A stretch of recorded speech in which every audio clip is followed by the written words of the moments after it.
Bonjour Alexandre, merci de nous rejoindre. Vous êtes ingénieur physicien, vous avez un MBA en management des technologies, vous avez travaillé dans les piles à combustible, vous avez développé pour Swatch une voiture à batterie à hydrogène, vous avez été précurseur dans les panneaux solaires dans les années 2000 et aujourd'hui vous êtes consultant indépendant.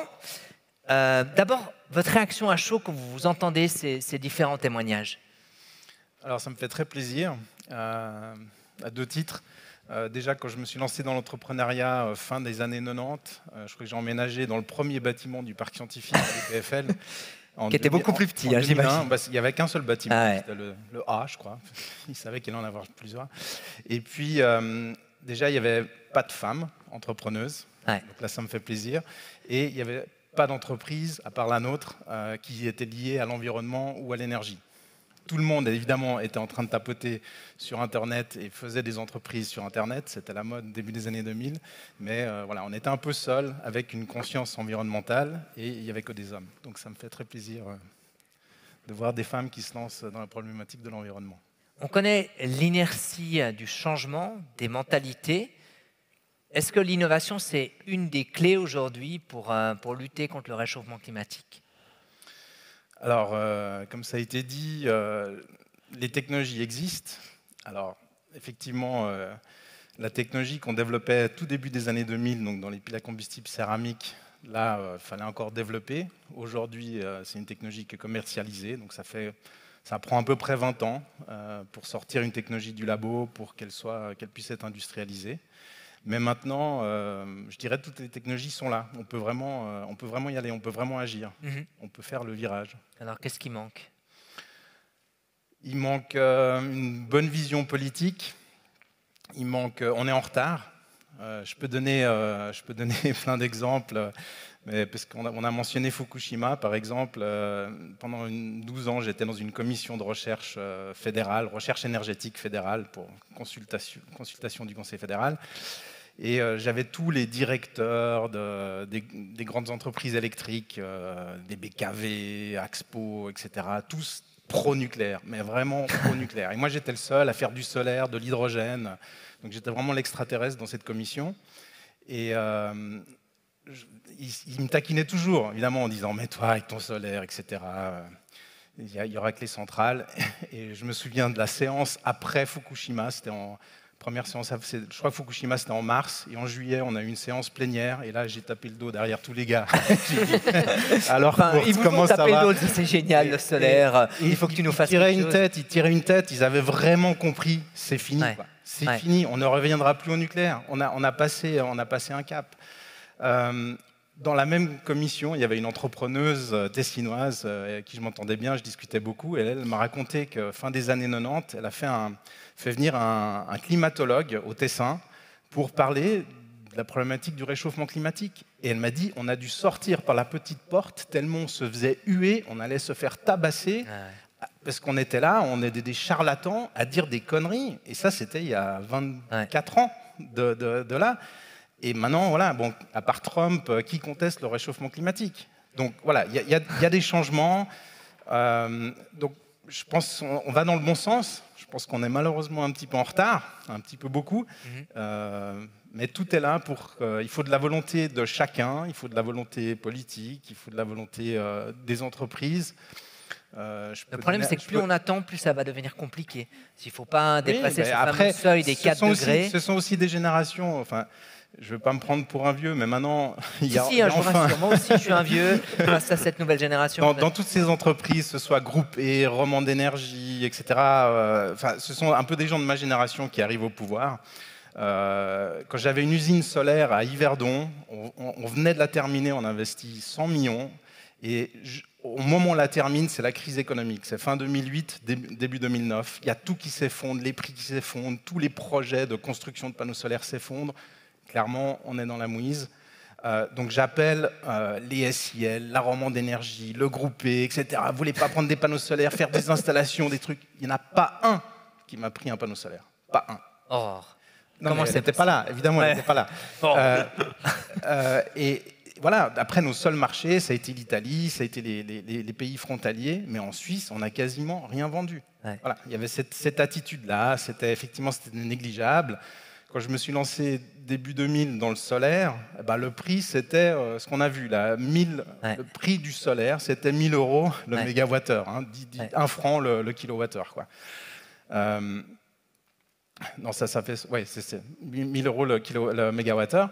Maintenant, le solaire est à 4 centimes le kilowattheure, à peu près pour les grandes installations et tout ça. Donc c'est devenu compétitif. En 20 ans, c'est passé d'une chose impossible, de doux rêveur. Le nombre de fois, on m'a dit que j'étais juste un doux rêveur, de vouloir avoir un jour de l'électricité solaire qui règne sur le monde. Et maintenant, c'est l'électricité la moins chère au monde. C'est moins cher que le charbon, c'est moins cher que le nucléaire. Si on prend tous les coûts agglomérés, c'est moins cher que tout. Voilà. Aujourd'hui, combien est-ce qu'il faut de temps d'attente, Aurore, pour poser des panneaux solaires? Si moi, en tant que client, je viens, il faut quoi, une année d'attente à peu près? Alors, on a des grands délais. Je dirais une année. C'est réalisable. Ouais.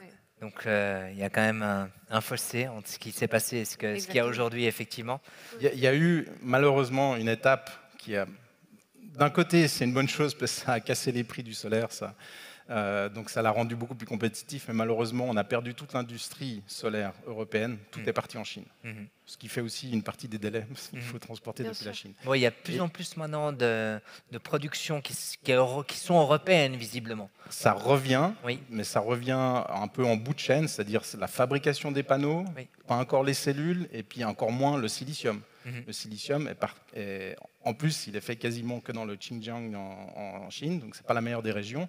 Voilà. Donc, je pense que l'Europe doit réfléchir, comme l'Europe est en train de faire un Airbus des batteries pour avoir le plus de construction de batteries en Europe, on doit aussi réfléchir à faire un Airbus du silicium et du solaire en Europe. La technologie de l'hydrogène à la Romande Énergie, c'est quelque chose sur lequel vous travaillez aussi?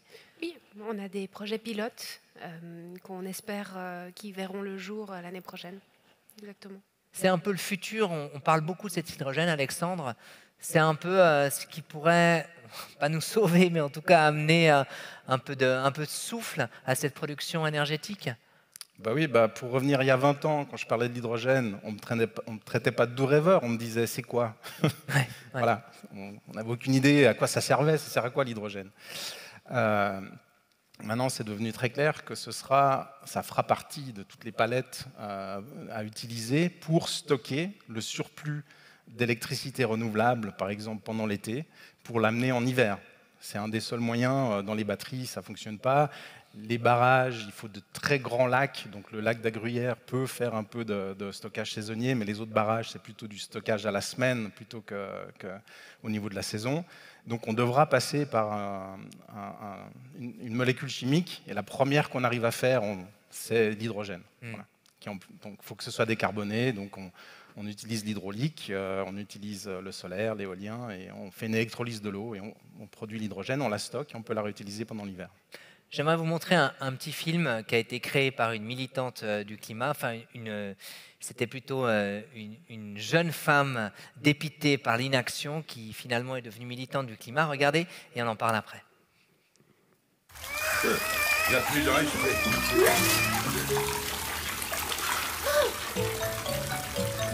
Je vous ai pas éduqué comme ça. On ne sort pas de table avant le dessert. Mais maman, il n'y a plus de table. Eh ben, on a enfin notre piscine. Hé, attendez, partez pas tous.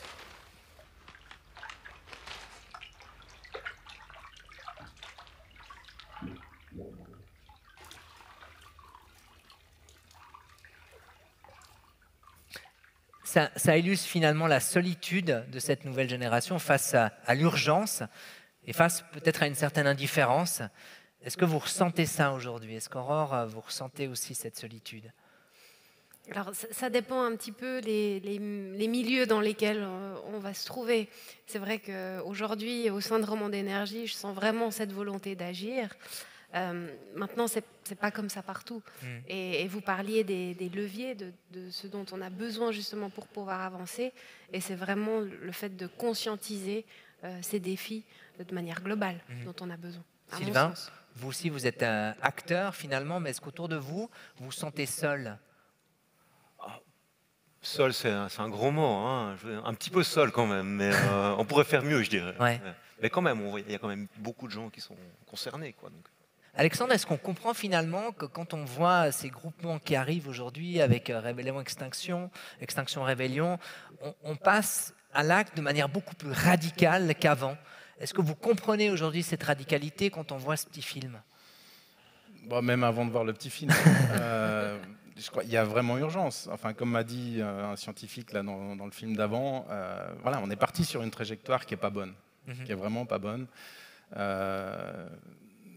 Enfant, j'étais déjà un petit peu éco-anxieux. Quand j'allais à la plage en Italie avec mes parents, avec ma mère, j'étais horrifié par voir tous ces plastiques d'emballage à la plage. Je trouvais ça inconscient. Et l'hiver, j'allais à la vallée de Joux. Et chaque hiver, il y avait de moins en moins de neige. Enfin, sur ma vie, j'ai vu la neige disparaître. Quand je monte avec mes enfants maintenant à la vallée de Joux, le 1er janvier, on voit de l'herbe. Ça a disparu sur une génération.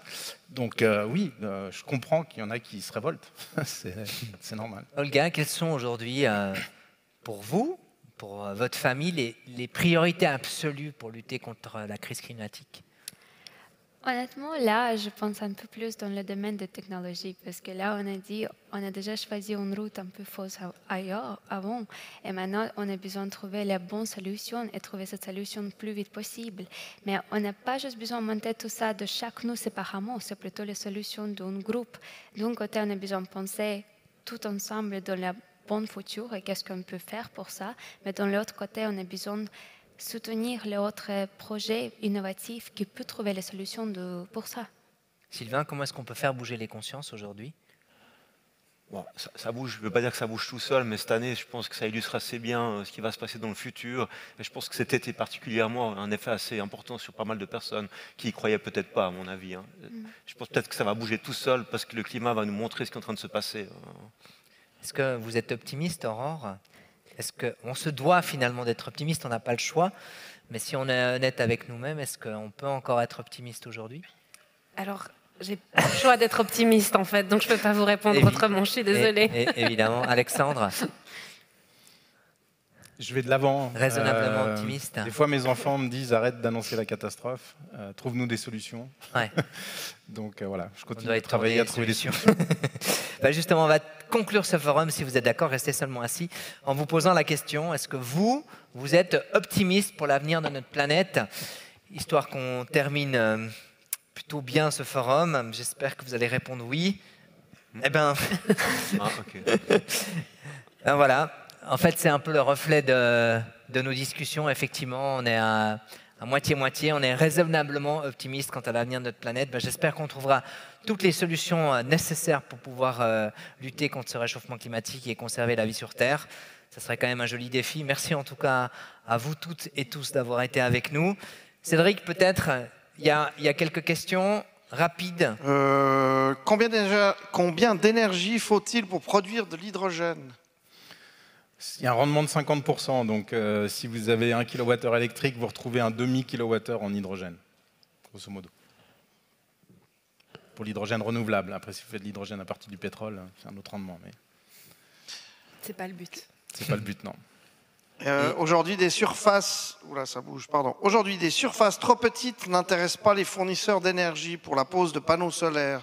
Va-t-on voir apparaître de nouveaux modèles? Aurore? Oui. Oui, il y aura de nouveaux modèles. On cherche à trouver des mécanismes qui vont nous permettre d'agréger différentes petites surfaces pour que des projets deviennent intéressants, justement. Une petite dernière. Faire plus propre que propre en écologie en Suisse, c'est bien. Et pour les autres pays, que pouvons-nous faire? Des solutions? Oui, c'était la question. Pardon, j'étais ailleurs, moi, mais tu peux reposer la question, s'il te plaît? Faire plus propre que propre en écologie en Suisse, c'est bien. Et pour les autres pays, que pouvons-nous faire? Des solutions? Il faut les aider à décarboner, c'est la grande priorité. Ouais. Et si on prend l'exemple en Allemagne, bon, ils essayaient de sortir du charbon, maintenant c'est mal barré à cause de la crise du gaz. Mais par exemple, la Pologne, c'est quasiment... Enfin, rouler en voiture électrique en Pologne, c'est malheureusement plus polluant que de rouler en voiture diesel. parce que toute l'électricité polonaise vient des usines à charbon. Donc, voilà. C'est un peu le paradoxe, c'est qu'on développe des choses, puis finalement on se retrouve confronté à la même situation. C'est compliqué comme domaine quand même. C'est pas compliqué, c'est de la volonté politique. La Pologne est un bon exemple. Il y a zéro volonté politique de faire le virage. C'est trop gangréné, c'est trop. Alors qu'il y a des subventions massives à disposition de l'Union européenne pour faire le virage, ça marche pas en Pologne. Voilà. Là, c'est une question de volonté politique. Merci beaucoup. Merci.